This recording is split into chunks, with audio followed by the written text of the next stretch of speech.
Leemos el Evangelio según San Lucas, capítulo 21, versículos del 12 al 19. En aquel tiempo Jesús dijo a sus discípulos: los perseguirán y los apresarán, los llevarán a los tribunales y a la cárcel, los harán comparecer ante reyes y gobernadores por causa mía. Con esto ustedes darán testimonio de mí.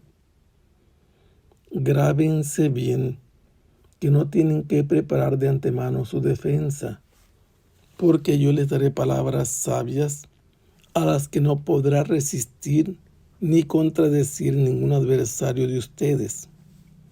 Los traicionarán hasta sus propios padres, hermanos, parientes y amigos. Matarán a algunos de ustedes y todos los odiarán por causa mía.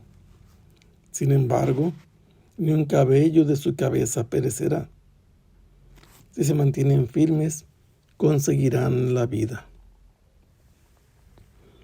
Hemos leído el Evangelio según San Lucas, que nos ha presentado a Jesús llegando a Jerusalén sobre un asno, y cabalgando sobre ese asno había llorado sobre Jerusalén porque no había reconocido o no habría reconocido al que le traía la paz. Cuando entró a la ciudad, se dirigió al templo. En el templo expulsó a los vendedores. Por este motivo, las autoridades lo interrogaron acerca de qué le permitía a él o le facultaba para expulsar a los vendedores, y él condicionó su respuesta a que le respondieran de dónde provenía el bautismo de Juan. Se negaron a responderle, y Jesús también les negó la respuesta, aunque la contó con la parábola de los viñadores homicidas, diciendo que él venía como el último enviado, como el Hijo de Dios, el hijo del dueño de la viña. Después lo interrogaron sobre la licitud de pagar el tributo al templo, y Jesús demostró que aquellos que estaban queriendo ser muy respetuosos de la ley tenían monedas del emperador en el recinto donde no debían de tenerlas, y les dijo que pagaran al César lo que era del César y a Dios lo que era de Dios. A los saduceos les demostró con los libros que ellos leían y en los que creían que había fundamento para la resurrección, y estaban pendientes de sus palabras, queriendo encontrar de ellas un motivo para acusarlo y condenarlo, pero no consiguieron nada. Jesús, en la parte del atrio de las mujeres, elogió la conducta de una viuda pobre que había echado lo poco que tenía para vivir, mientras que los ricos quedaban en abundancia, daban justamente de aquello que tenían de sobra. Después de ello, estaban algunos alabando la hermosura y suntuosidad, incluso la sobriedad y potencia que tenían los elementos constructores de la parte cimental fundamental, básica, que sostenía el templo y todo lo demás que adornaba, porque eran bien imponentes por su grandeza, por su manera de labrarlas, y además la belleza que resplandecía en el oro, contrastando con el blanco de la piedra. Había todo lo que no era piedra, era oro. Había en la fachada unas vides, y de ellas dependían, colgaban unas uvas que eran de oro, y cada uva era del tamaño de un hombre. Así que la gente tenía mucho motivo para admirarla. Los extranjeros y los que vivían en Jerusalén, lo dice el mismo Flavio Josefo, el historiador, que nos cuenta de esta esplendidez con que fue construido el templo, y por ese motivo Jesús les dijo: ustedes están admirando algo de lo que no va a quedar piedra sobre piedra, y esto dio motivo para que algunos lo interrogaran de cuándo sucedería esto y cuáles serían las señales.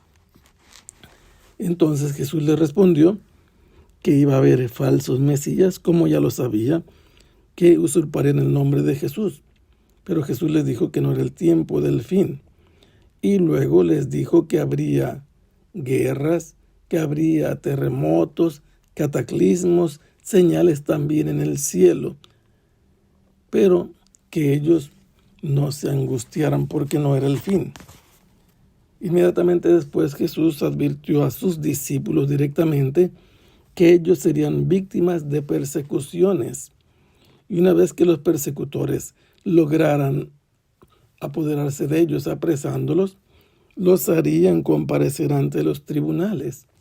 Y en los tribunales los jueces los remitirían a ser encarcelados. Tendrían que presentarse ante reyes y gobernadores. Todo por ser discípulos de Jesús por causa suya. Pero en esas circunstancias ellos tendrían la oportunidad privilegiada de rendir testimonio de Jesús, de presentarse como discípulos suyos ante quienes debieran comparecer. Jesús les dice que ellos no deben preocuparse en lo más mínimo de preparar una apología, una demostración de su inocencia para defenderse. Él les garantiza que serán dotados por Él de palabras sabias, con una sabiduría tan convincente, tan irrebatible, que ni siquiera podrían resistir a sus afirmaciones y mucho menos contradecirles cualquiera de los adversarios de los discípulos.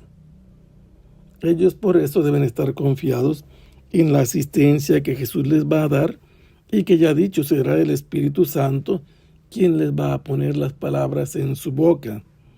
Los discípulos en esta situación de persecución deben entonces tener toda la confianza puesta en lo que Jesús les ha garantizado. En su defensa no tendrán necesidad de ningún discurso que tengan que articular minuciosamente. Pero estas persecuciones y estas pruebas que tendrán que padecer no serán solamente de parte de los judíos y de los no judíos. Los judíos los van a perseguir en las sinagogas, pero también los no judíos los van a perseguir porque no van a seguir las reglas del emperador que pretendía ser Dios, y entonces ellos tendrían que ser víctimas de persecuciones de todos los tipos. Pero ante esta situación, ellos serían estigmatizados, ubicados, perseguidos, considerados como delincuentes que había que localizar y aprisionar. Y en este caso, lo normal es que cuando alguien se encuentra en una situación de dificultad, obtenga la protección de su propia familia.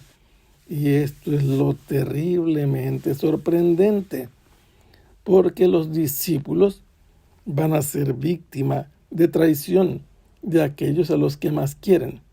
Algo similar a lo que Jesús va a vivir con aquel al que le da mucha confianza y le confía los bienes materiales, con Judas. Pero los discípulos serán traicionados por su propia familia, y Jesús no da margen en los ligámenes familiares para decir si les va a ayudar, el otro no. Los que pueden traicionarlos y los van a traicionar son una lista completa de los integrantes de la familia. Lo mismo lo harán sus padres que sus hermanos. Y si eso no es suficiente, también sus propios amigos y sus parientes. Esto es importante porque demuestra cuáles son las razones por las que Jesús dijo: ustedes tienen que preferirme a mí por encima de todo, de su padre, de su madre, de su mujer, de sus hijos, de sus hermanos, porque a la hora de la prueba esto será tremendo. Tendrán que soportar pruebas muy difíciles, pero los discípulos tienen que entender que no solamente van a tener que soportar la traición de sus seres más queridos, también serán asesinados por causa de Jesús, por creer en Él. Pero quien se mantenga firme en la fe debe saber que ni un solo cabello de su cabeza se perderá, sino que por la promesa de Jesús obtendrán la vida. Que el Señor los bendiga. Hasta pronto. Sea alabado el Santísimo.